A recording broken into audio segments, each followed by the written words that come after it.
Hi, Roy here, and this is my channel Yard of Random Books, where I'm exploring the strange world of books sold for shelf decoration purposes to try and find things in them that are still worth reading, even though they're sold purely as decoration.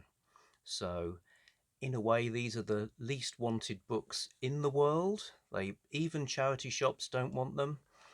So it's kind of odd me saying, and please subscribe to my channel because I'm talking about really unpopular things.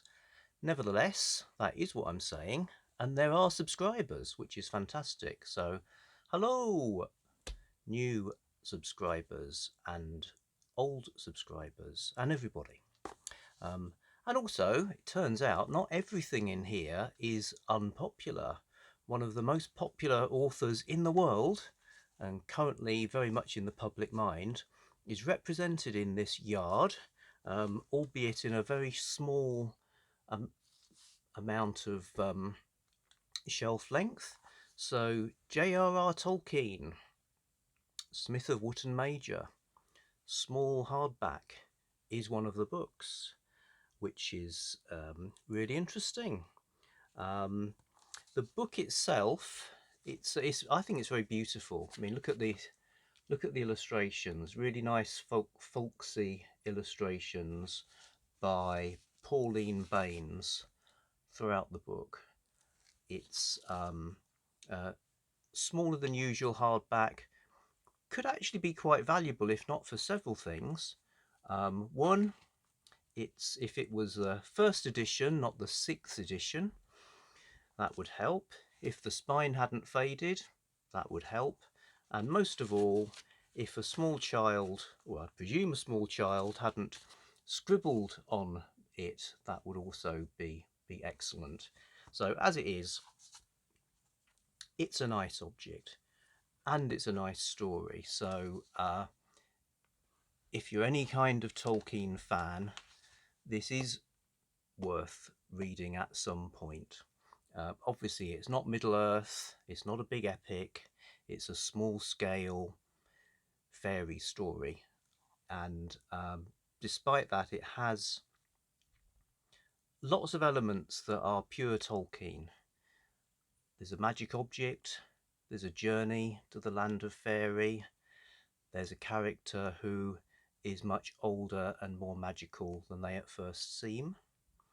I won't spoilerize it too much, but suffice to say, if you like The Hobbit, if you like the Shire sections of Tolkien, then you'll probably enjoy this.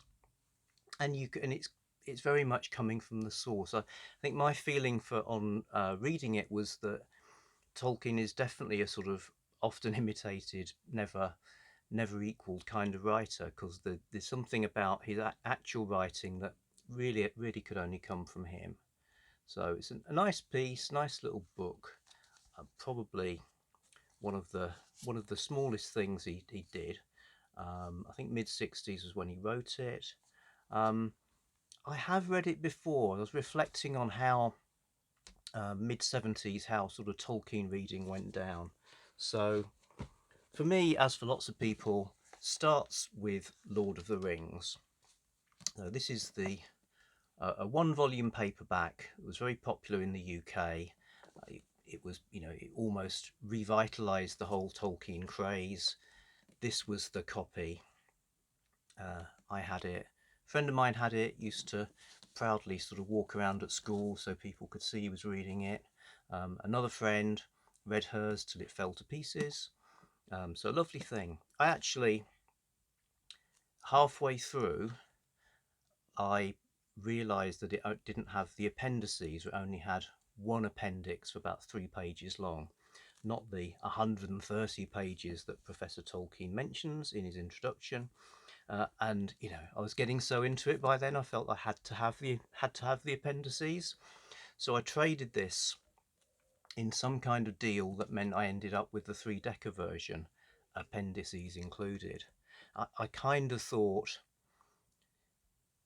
it was almost going to be like graduating from college or something like that, that you'd read the story and then you could like learn Elvish and learn the full history, and it's almost like you'd qualify to become a citizen of Middle Earth.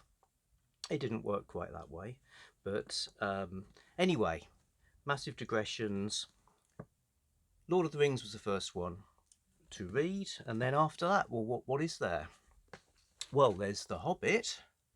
So, okay, read The Hobbit, liked that, kind of wished I'd read it first. In a way, there should be a law, or at least a sort of strong advisory to read The Hobbit as the beginning, because it is almost like book zero of the story, and in a sort of progression through the scale and tone and nature of the story, it kind of makes sense if you get to it first, but you know, whatever. Still, Hobbit, really nice. This one, by the way, Puffin Books, Penguin's Children's imprint.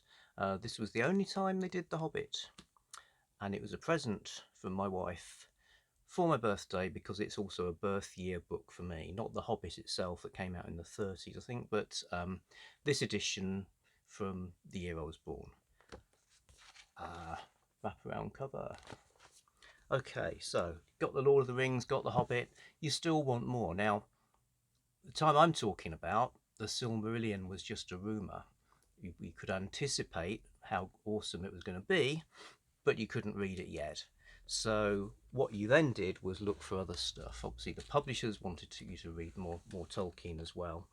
And things like Farmer Giles of Ham, Smith of Wootton Major were out in rather austere paperback editions, not as nice as this.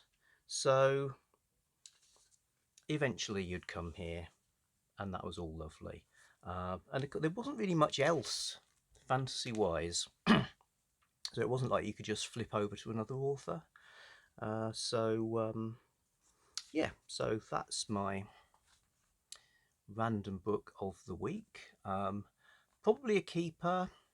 Like I say, it's not quite, it's nice enough to keep, it's not valuable enough to try and sell, so I will add that to the various editions of Tolkien we have.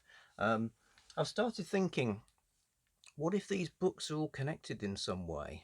I just bought them as a random job lot, but perhaps there's some master intelligence at work that connects them all together.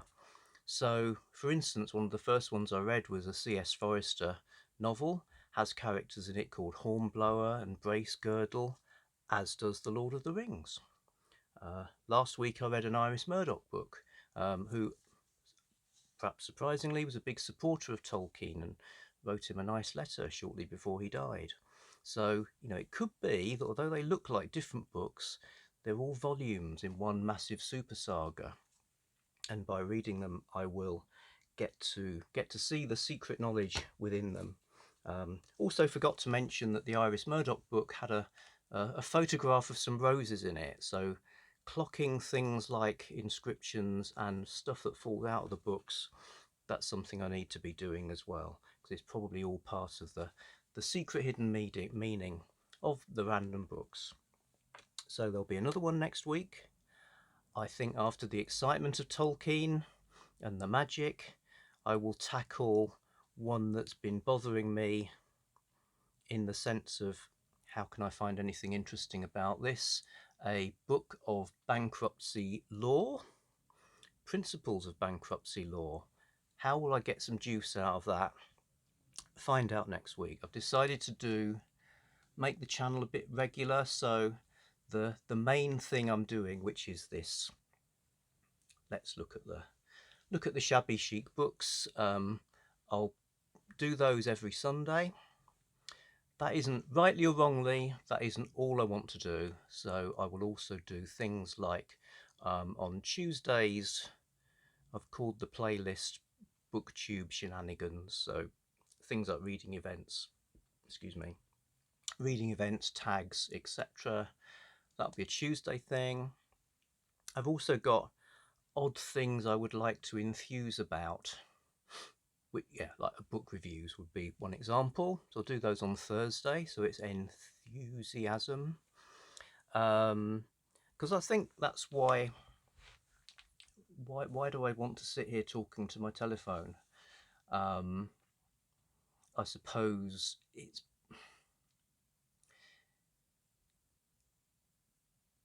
people put a lot of stuff on the web, and a lot of it's very negative, or basically is complaining about stuff, often with extremely good reason.